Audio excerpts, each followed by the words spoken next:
Rob Lyons here from TrekMovie.com, giving you a first look at the AMT and Round 2 re-release of the Klingon Katinga-class Battlecruiser.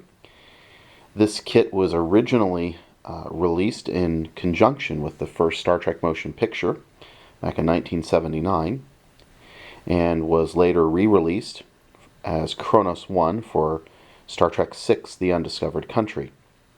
The kit is in 1/537 scale, which puts this in the same scale as the AMT Enterprise refit that was issued for Star Trek the Motion Picture, Star Trek II, Star Trek 4 and 5 and 6.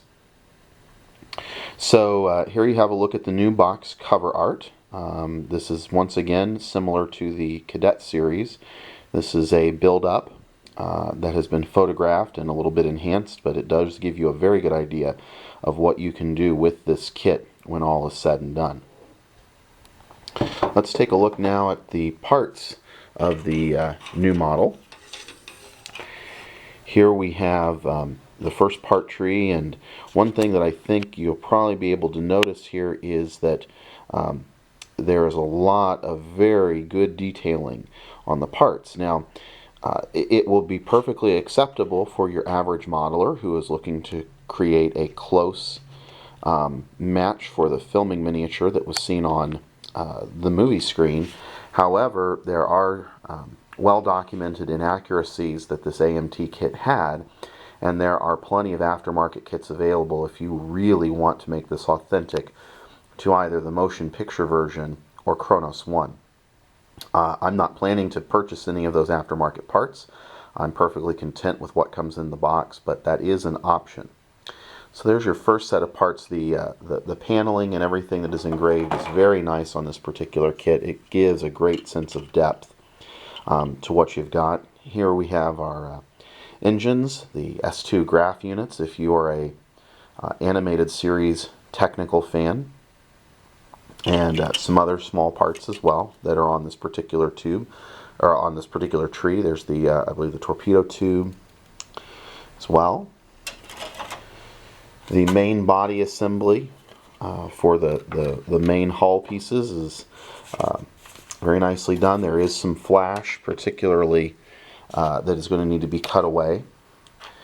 And one thing that you will notice in this particular reissue of the kit is it has been re-engineered to accept the new Round 2 universal display dome style base. I want to show you that in a few moments. This replaces the flimsier stand that was included in the last release of this kit, really about 20 years ago. I have a few final parts to bring around and show. Here's the neck, and you can see the spine is very well detailed. There's the aft torpedo tube, and the front end of the secondary hull, or the main hull, depending on your perspective of this particular vessel. And finally, just a few other little detail parts, including part of the command section of the ship. So all in all, this will make a very nice kit. The instructions are fairly thorough. It is a fairly simple kit to put together.